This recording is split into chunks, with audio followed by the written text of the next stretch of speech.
How did Charles II become more famous for his sexual adventures than for performing his royal duties?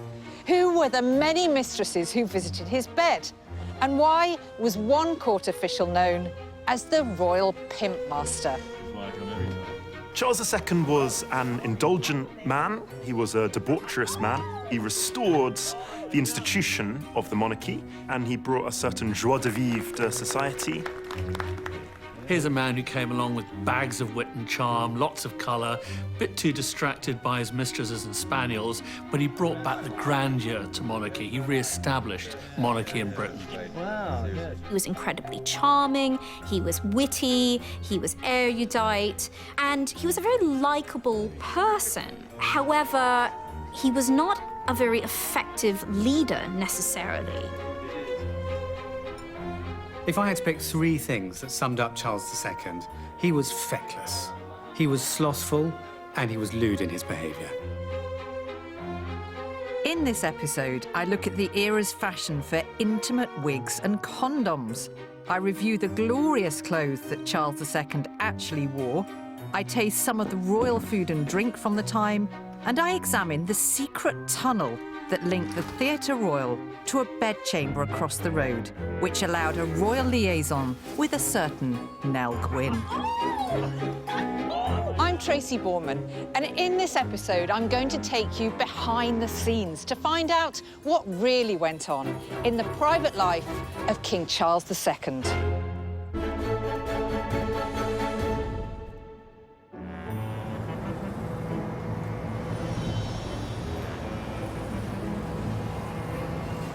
It's May 1660. After 10 years in exile, Charles Stuart has been invited back to England from the Netherlands to reclaim his throne as King Charles II.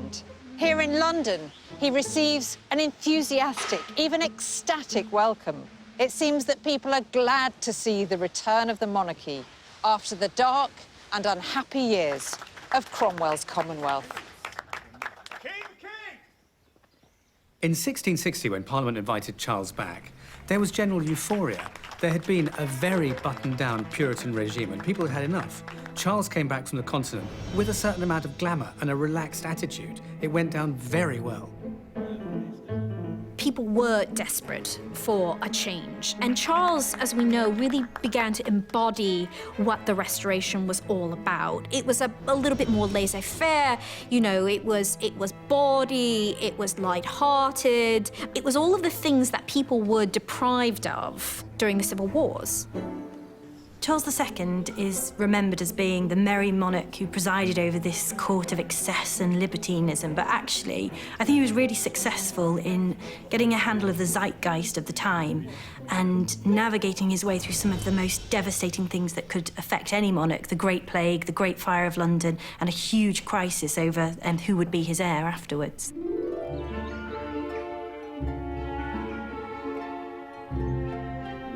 There was something about the new king that was certainly not in doubt, and that was his very healthy libido. It's said that during the course of his life, Charles fathered as many as 17 illegitimate children by up to 8 different mistresses. Don Jordan is an expert on the comings and goings in the king's bed. So, Don, when you think of royal sex lives, they're usually quite ritualistic, aren't they? There's a lot of ceremony involved. Was it like that for Charles? I think Charles was the king who actually changed all of that. There was nothing ritualistic about it at all, except if there was any ritual, it was the endless pursuit of sex. He was a man who actually enjoyed women, he enjoyed their company, and he certainly enjoyed the sex, and he pursued every woman he could pursue, as long as they were good-looking. Charles's libido was off the scale. Many monarchs had mistresses, but Charles took it to a whole new level. He had multiple mistresses at the same time, and his wife, and he often had them working with and living with each other. He felt his place in society, his power, his money, entitled him to have basically whatever he wanted. And this was no holds barred in terms of sex. So like every desire, every whim he had could be satisfied. It was almost as though he wasn't married, just the sheer kind of enthusiasm with which he threw himself into all these extramarital relationships. And his whole court was at it as well. It was a decadent court, and in some ways this was a deliberate response to the drab, mournful, life-denying years of miserable Puritan rule which had happened in the 1650s. So there was a political dimension to the hedonism as well.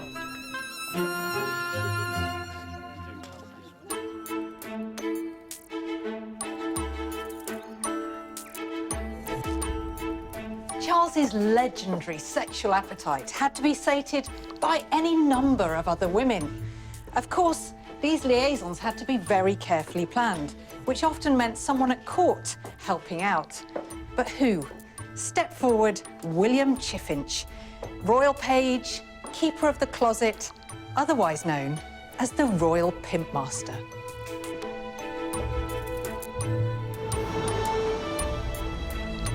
So, Dom, tell me about this guy, William Chiffinch. Well, William Chiffinch was really the most important man in the palace, apart from the king, in terms of what actually happened in the palace. Because he looked after this backstairs area that we're in now. His job was to procure a secret world of enjoyment for the king. He was the man who brought the women for him, and these women were procured by Chiffinch into this area here that only he and the king had access to it. And then the other side of the palace, through the door here, on this side was the official palace. This was the external world that other people would see. William Chiffinch was officially page of the backstairs, so a servant who would look after the king's more intimate needs, and he had apartments adjoining the king's apartments.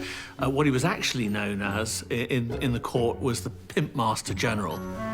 He not only looked after all the people who came and went, which made him a very important man, but as far as Charles was concerned, his main role was as the court pimp. He used to trawl the slums of London to find the young women to bring to court for Charles and his courtiers. He procured prostitutes, procured upper-class courtesans for the king, anything the king wanted on the female stakes. He also had a discreet collection of pornography, which were described as the brave pictures, which the king and his friends would go to see in private. What he also did was he kept a little network of friends and alliances within Whitehall, and he was often accused of being corrupt. Samuel Pepys speaks of going into the king's closet at the request of Chiffinch, and speaks about how he was eating pickled herring and drinking expensive wines. So Chiffinch was free with the king's food and wine, but also in charge of harvesting the very best mistresses and one-night stands for the king.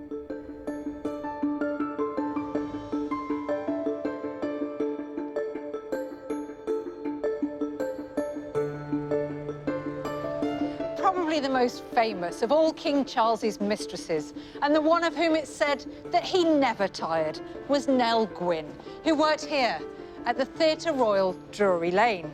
She certainly had all the attributes that appealed to the royal eye.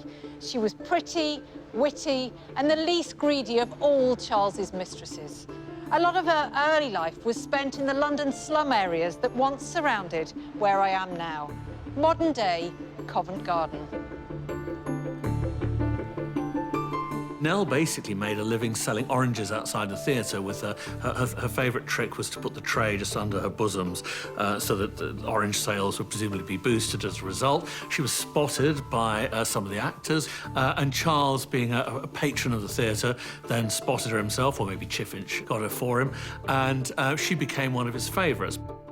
She gravitated towards the stage and eventually became an actress. And it was there, in Covent Garden, that she caught the king's eye, and he summoned her to his box.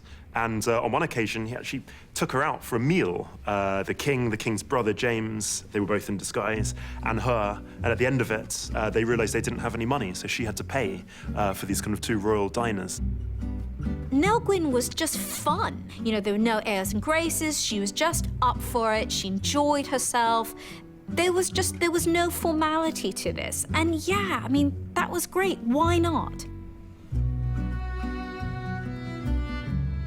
Such was Charles's infatuation with Nell that he's said to have used a secret tunnel to meet her, but not one leading to the wing of a royal palace.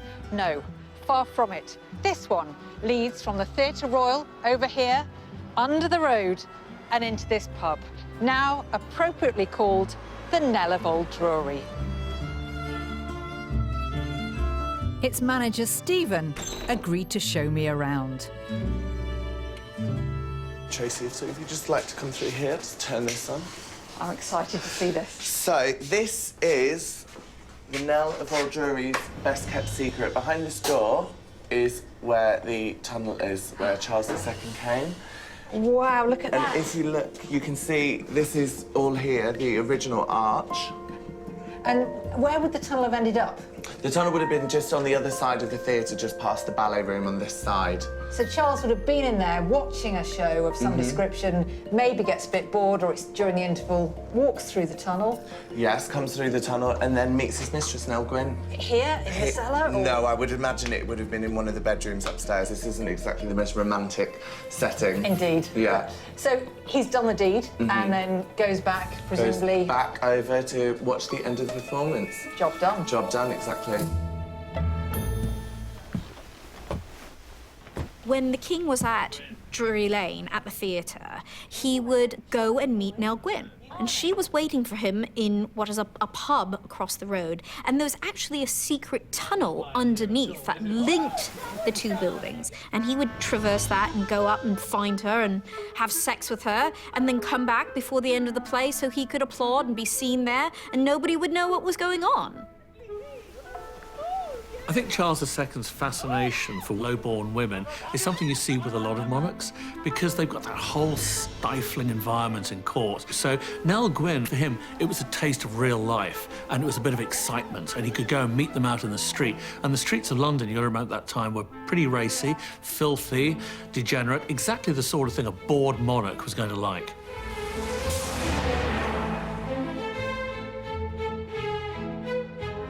Although Nell wasn't nearly as grasping as some of her rival mistresses, she did do quite well out of her relationship with the king. This is 79 Pall Mall, the site of her final London residence. It was originally a red brick townhouse. She moved here in 1671, and the freehold was conferred to her 5 years later. It was her main home for the rest of her short life. Nell died in 1687 at just 37 years of age, probably from the effects of syphilis. Not only had she won a special place in the heart of King Charles II, she had also carved out a niche in popular memory. Nell was really a favourite of Charles's for a large part of her life and his life, and considering that she started from the bottom of the heap, she did phenomenally well socially, financially, by Charles. There was an element of companionship, but if it had just been a sexual kind of wham-bam, thank you, ma'am, if I can put it like that, then I don't think he would have bought her a beautiful townhouse in Pall Mall.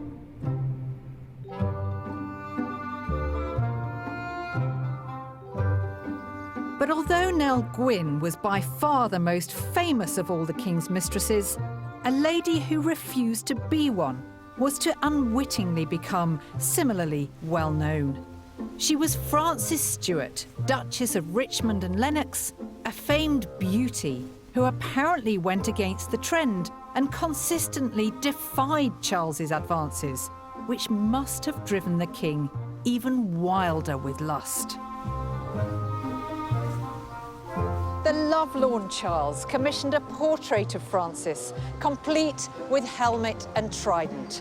And it was this image of the king's nearly mistress that appeared on British coinage for more than 300 years. Samuel Pepys, the diarist, says that she was one of the most beautiful women at court. I mean, absolutely stunning. So much so that Charles got her dressed up in a trident and a helmet, and she was actually the Britannia on the coins that was in circulation in Britain from the 1670s all the way through to the 1970s. She was Britannia on the coin. Frances Stuart was first introduced to Charles when she was young, 14, and Charles was completely smitten with her. But she never let him get close to her. She was clever enough to realise that to maintain her influence, which she already had, she couldn't better her position by sleeping with the king. So she flirted with him for years.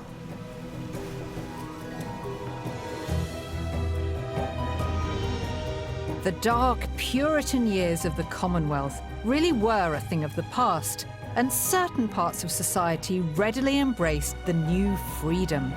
It was said that the court of King Charles was a reflection of how things were at the time, which may have been true, but even royal courts aren't immune to health risks, especially sexual health risks. Charles obviously was in exile for years. I mean, what do you do when you're exiled for years in royal courts? You're basically having a good time, you're very bored. The thing is, when he came into power as King Charles II, he carried on doing all the things that a bored person in exile were going to do. So he had all his mistresses, he did his gambling, he went to the theatre, he just carried on while this time being king. They believed that you live life in the moment. Nobody expected to lead these long, sort of healthy lifestyles that we have, where everybody's very cautious about what they eat and how they conduct themselves in terms of health. In the 17th century, you didn't know if you could be dead tomorrow. So take your pleasure while you can. Pick your rosebuds while you may. This is Soho, the heart of London's sex industry today. In Stuart times, prostitution was simply a fact of life in the capital, with just about anything available to suit any budget. With it came the problem of venereal disease. So prostitutes would probably have had to make use of one of the trade's more curious items, the merkin wig. And what's a merkin? Well, it's a wig that covers certain other parts of the anatomy. Maybe it's not too surprising that diseases like syphilis were rife at court. The king even had his personal pox doctor. I'm here at a notorious members club in Soho to meet Dr. Rosemary Leonard and find out a little more about how sexual diseases were treated at the court of King Charles II. So, Rosemary, we have quite an intriguing collection of items here, don't we? Can you talk me through some of it? Yes, this is the state of the art for the apothecary in Jacobean times. There were things they could do to try and protect themselves from getting sexually transmitted diseases, and also, one presumes, to stop pregnancies. So, this is a Jacobean sort of protective, one might say, and this was tied on. I mean, you can't imagine it now. I mean, you think it would work as a contraceptive because they actually wouldn't want to do it anymore, but it was actually tied on to try and keep it in place. I was going to say, otherwise, you would imagine that would stay on for about 2 seconds. No, I can't think it worked at all. I just think it came off. Absolutely. So perhaps that's what happened. So they then also had the larger, you know, more robust version. The deluxe version, here we go. The deluxe version. And what is this made out of? It's very thick. It is very thick. It's made out of animal intestine. Sheep's intestine, cow's intestine. They would pull them on, tie them at the top and pull them on. I hardly dare ask, but would it have been used only once? Well, we don't really know, but I would presume an upper-class gentleman or the king would have a good supply, but people of lesser means, probably, yes, they would rinse them out, wash them and use them again. I'm going to quickly hand this back to you so we can pass on. One way you could protect yourself was to use a fairly new invention called a condom, or a condom as we would know it. And at this time, they were made largely from either sheep's gut or another type of animal intestine. And they could be washed out and reused again, or they were made out of a very fine linen cloth as well. Again, washed out and reused. So what's next? So, despite using contraceptives protection, pox was rife and they would get lesions on their skin. So they would try and treat them with a wonderful poultice of frog skin. You mixed it up with animal lard, that's animal fat.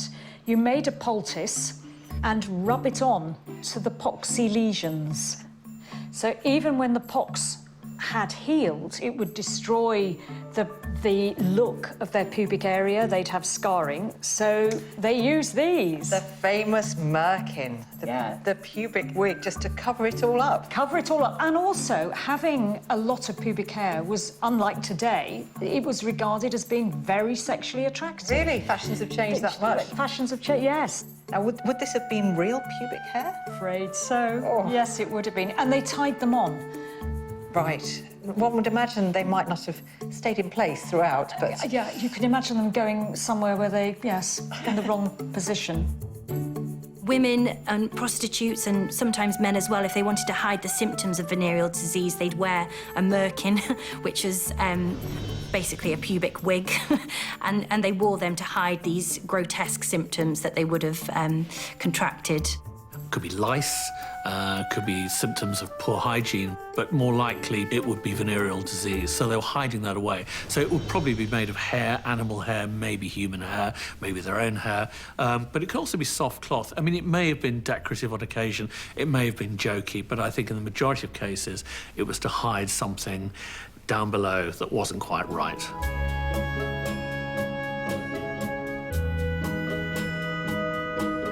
King Charles II had other loves, besides women, of course.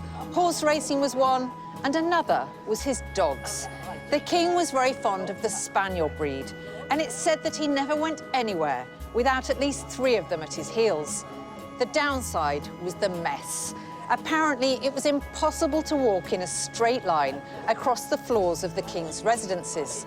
They were also great flea magnets, and it's said that people took them into their beds so that the fleas would bite the dog and not them. He didn't discipline the dogs, so they would just foul everywhere. So the whole kind of all these beautiful staircases and gilded rooms were just kind of iced in this kind of disgusting sort of dog excrements, and it was seen as sort of like symbolic of the kind of moral filth of the day.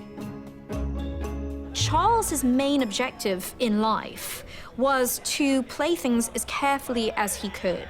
And sex and extravagant lifestyle and eating and all of this type of thing was this incredible distraction for him, which meant that he didn't have to think about the problems of the court, of the country. It was total escapism.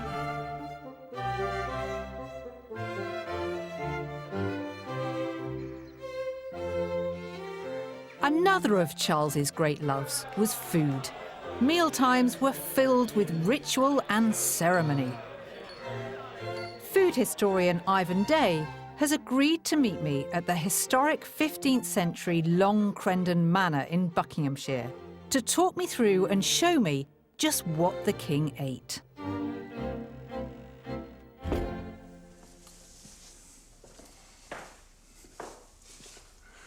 Tracy, I've got here a really remarkable bit of British history, which is a book published during the reign of Charles II about the history of the Order of the Garter.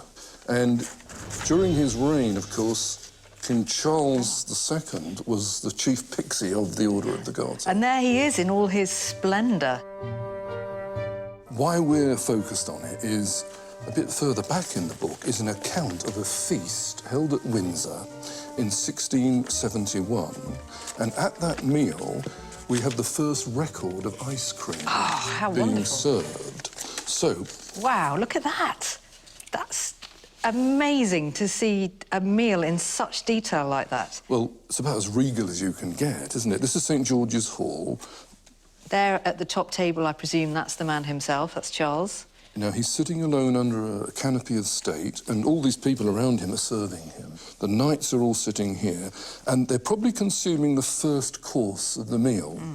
And there were 2 main courses of the feast, and we also have the menu, or the bill of fare for that meal. You've got these savoury dishes, lobsters and things that could be cooked very quickly, game birds, and then afterwards, I guess they had what was the equivalent of our modern after-dinner chocolate, which was a dessert, but they called it the banquet. So not a great feast, as the word conjures up. No, it had a totally different meaning in those days. Probably the most luxurious item is 1 plate of ice cream. Wow. And that really is the first record of ice cream being served in Britain, yeah. That's extraordinary.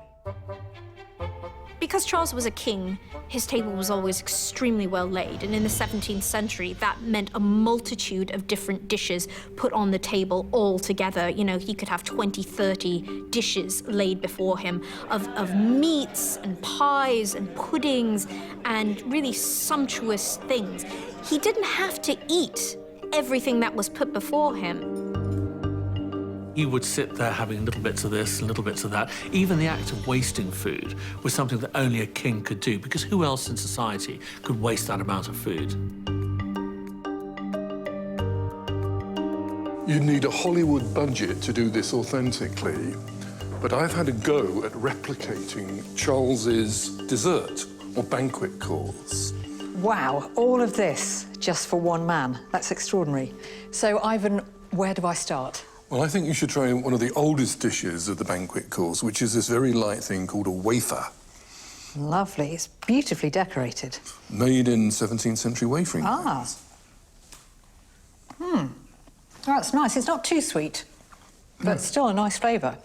OK, and now this looks glorious. Well, this is a syllabub in a 17th century syllabub glass, and you, first of all, drank the liquid from the bottom by sucking it through the spout. That's not like a teapot, it's not for pouring, it's for sucking. So here we go. Huh. And it really works. You get a strong alcoholic, and then you eat the rest of it as spoon meat. Ah, so a little bit of cream to follow the booze. Yeah. Wonderful. What's on this very Well, there's an array plate here? of white and red gingerbreads and black gingerbread. And then these are called pippin knots, they're made from apples. And then this one, which is the most dangerous food on the table, this is the Viagra of the Stuart period. Oh, really? It's candied oringo root, and it was considered to be the most powerful aphrodisiac, pretty suited to this particular merry monarch, I would have thought. Well, now Why don't you've set it up, I've got to I'm try this. stepping well back. I can't account for my actions after this. That's very unusual. It's kind of like parsnip. I'm getting not what I was expecting at all. Yeah, it's sometimes called sea parsnip. What you're eating it with is a thing called a sucket fork, so you can eat something sticky like that with the fork. And then why don't you try Charles's ice cream? This is really the showstopper, isn't it? The ice cream. Hey, lovely. That is delicious. It's very delicately flavoured. What is that I'm tasting? It's orange flower water, which was really the perfume of the court of Louis XIV. Of course, yes, he loved orange flower, didn't he? Well, that's absolutely beautiful, very delicate flavour. One of his favourite foods was something called egg and ambergris. And ambergris is basically waste matter that whales barf up or defecate, and it basically includes squid beaks and all sorts of horrible stuff, but it smells foul when it's found, but then acquires a very pungent odour. And Charles loved having this chopped up with egg. It was one of his favourite meals, and I have to say it sounds absolutely disgusting, but that's what he liked. Why don't you try one of these? This is called Bane bread. We don't know why it's called that, but it's absolutely spectacularly delicious. Very crisp. Made from almonds. Oh, and yes. You should get some rose water in there. Again, it's got a similar taste to the ice cream, that very fragrant. They love the flavour of perfumes. It's extraordinary. No, that's delicious. And here at the end, we have something healthy, a large dish of oranges. Of course, you have to remember that his mistress, Nell Gwynn, was selling these in Covent Garden. Ah, so this is a little reference to her, perhaps. How fantastic. Well, thank you for showing me all of this. I mean, I know you said this is a reduced version of one of Charles's banquets, but I just find it hard to believe all of this just for one man. Not a man, a king. And a very pampered one at that.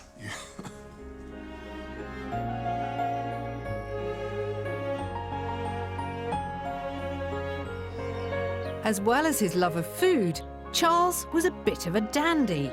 He was fashion conscious and liked to look his best from head to toe. It's not that well known that he was the first to make the three-piece suit fashionable. Historical costumier Mark Griffin has agreed to show me what King Charles and other fashionable men and women in the mid-17th century were wearing. So, Mark, Your Majesty, looking resplendent already today. Can you talk me through what the King is wearing? Hi, Tracy, yes. Well, right from the very start, he's got a new wonderful fashion item, the heeled shoes he's wearing. They're actually not made in a pair, they're straight-lasted, so he can wear them on either side. But he's got buckles on that he can interchange. They can have bows and things augmenting them. Then he's got his fine silk stockings on. I wouldn't suggest you feel them, but they are of the finest quality.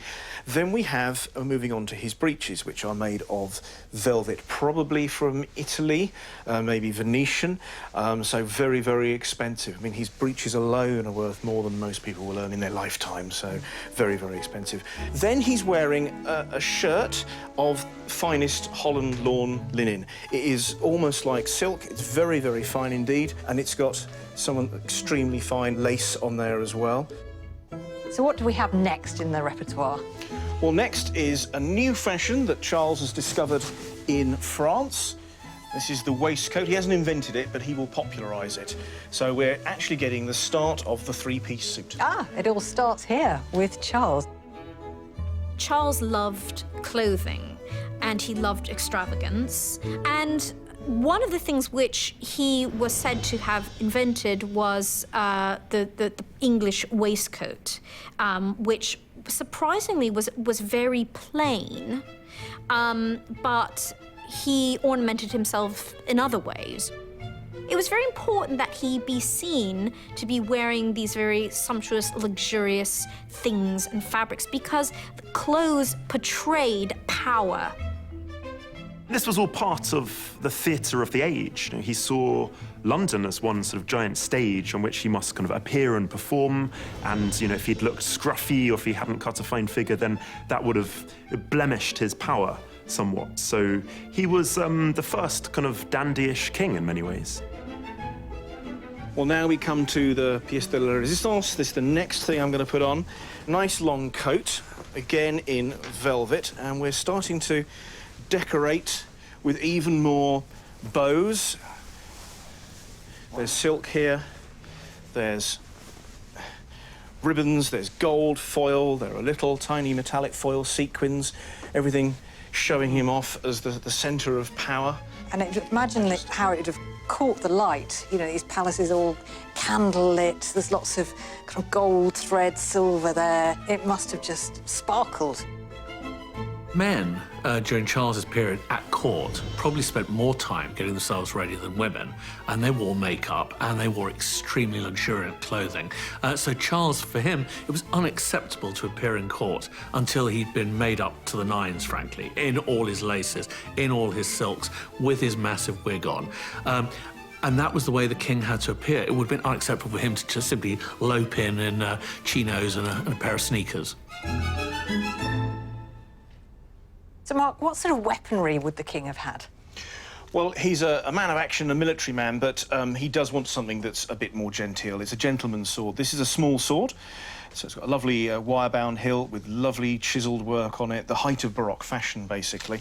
And he is going to need this because out and about, he may well be set upon by footpads, so he still needs to be able to fence, which was a very, very popular sport at the time. I mean, Charles had popularised the theatre, yacht racing, horse racing, but still fencing was a very, very popular exercise for men. So he looks pretty much ready to me. Yes, we have, if he's going out and about, we have this mantle, again, more velvet, the collar laced with a very fine bit of ribbon and some more lace. Beautiful. It does seem like, admittedly, this is the king, of course, so he's going to be splendidly dressed, but is it the case that men are the kind of peacocks at court and they outshine the women with all of these kind of layers and different fabrics? Both sides are vying for looking as fine as possible. I mean, but looking at portraits and looking at the amount of work that goes into men's costumes, I think they're the ones spending the vast amount of money. on their clothing. So here he is in all his finery. He's got his brocade and the velvet cloak, the sword, all ready. He's set to go forth.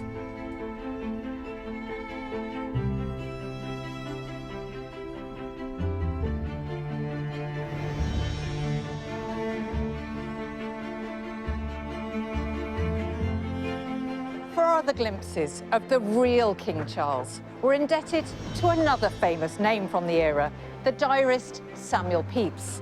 It's sometimes forgotten that Charles's reign was blighted by two of British history's greatest disasters, the Great Plague of 1665 and the Great Fire of London in 1666.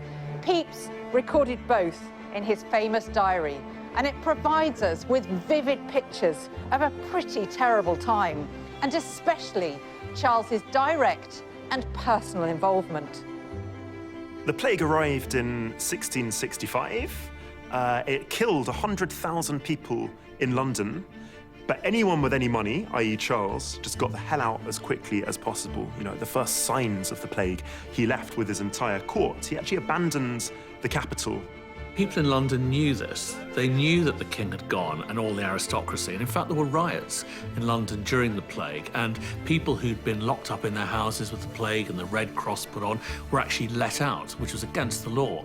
But it was people were fed up with the knowledge that while they were dying in their thousands within the city walls, the king and all his court were carrying on as usual up in Hampton Court or in Oxford.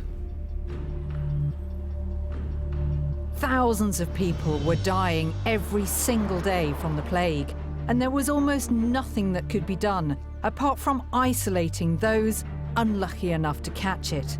Somewhere had to be found to bury the vast numbers of dead.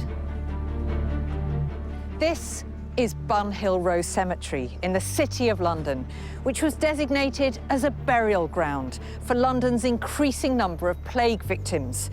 Bubonic plague was a terrible disease that slowly infected the body, covering victims with very painful sores and lesions, gradually draining them of life until they literally rotted away. The plague devastated the population of London. All over the city, and particularly on its outskirts, as Bunhill Row is, you've got these frightening lantern-framed pits where the bodies would accumulate, the dead cart would arrive, they'd shoot the bones into the pit. People used to run through the streets screaming and actually kissing people to try and spread the plague, and then they would dive into the bones before they were dead and just wait for death amongst those who were already dead. There were hundreds of bodies put in there, and often very close to the ground surface, and there was no time to pour quicklime on the bodies or treat them in any way. And it was said at the time that a sweet, sickly smell hung over London because these bodies were everywhere, not far from the surface, rotting. If the plague wasn't bad enough, Londoners had to endure a second great disaster in 1666.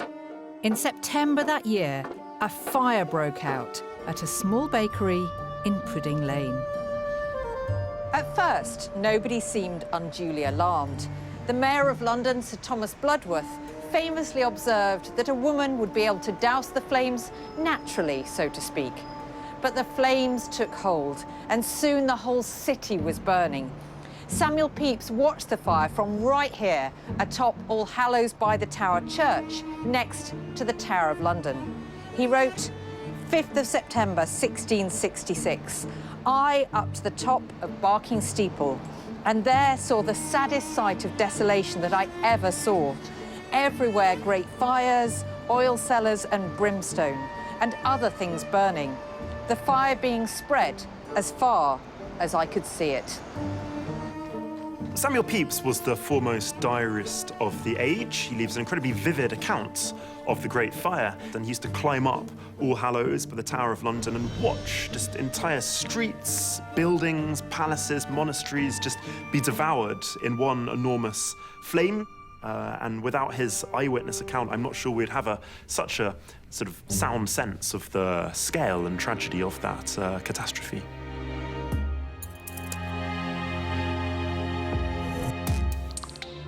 As the fire got more out of control, King Charles and his brother James, Duke of York, travelled on horseback to join the fight against the flames. At the end of a long day, the two Royal Volunteer firemen were muddy and sweaty, their faces blackened with smoke. Charles II really showed what he was made of in terms of being the people's monarch during the Fire of London, when he and the Duke of York went out to the fire directly and literally rolled up his sleeves and tried to help put the fire out. He went down there, redeemed himself, stood there with Londoners, shared their suffering, came away covered in mud and blood after saving buildings. If he hadn't got involved, the repercussions would have been huge. He was the leader of the country. He needed to be involved in fighting the Great Fire of London. Bruce Hode is a former deputy fire chief who has co-written a book on the Great Fire of London. So is this typical of a 17th century London street? Well, absolutely typical, other than for the fact that this is built of stone and we'd have been looking at timber buildings then. But as close as that? Absolutely, yes. Almost touching at the top, and from a firefighter's point of view, an absolute nightmare. Because as we are now, you can only see the length of the alleyway. You don't know what's happening behind you. The fire could be breaking out anywhere. Yeah. It would have been incredibly hot and smoky, extremely uncomfortable. And in terms of casualties, what sort of numbers are we talking? Well, surprisingly, there were only 6 deaths officially recorded and attributed to the fire. So, in fact, word spread even quicker than the fire? Yes, it did, and it gave people the opportunity to evacuate and get away from the flames before they were reached. There were a number of ways to fight fire in the 17th century. So there were fire engines, but they're not fire engines that we would understand today. They were basically carts with huge buckets on the top that you could pump and water would squirt out. Never really enough to fully end a fire. Charles, James, Pepys, Penn, they were all presented with a fire that was way beyond control at that time. And actually, through effective leadership, they did manage to bring the fire under control, but only when drastic action was taken, and they actually then started to blow houses up with dynamite. And that wouldn't have happened without some firm leadership on the part of Charles and his brother James. King Charles was never one to put affairs of state before affairs of the heart. But he was actually very capable when he set his mind to business. Somehow, though, more pressing matters just seemed to get in the way, mainly in the shape of a woman. He was a popular, well-loved king who was genuinely mourned when, aged 54, he died a difficult death in 1685. Always a secret Catholic, he was returned to the faith on his deathbed. John Evelyn said of Charles that he was a prince of many great virtues and many great imperfections, but not bloody or cruel, which is probably a suitable epitaph and one he might well have chosen for himself. I'll see you next time.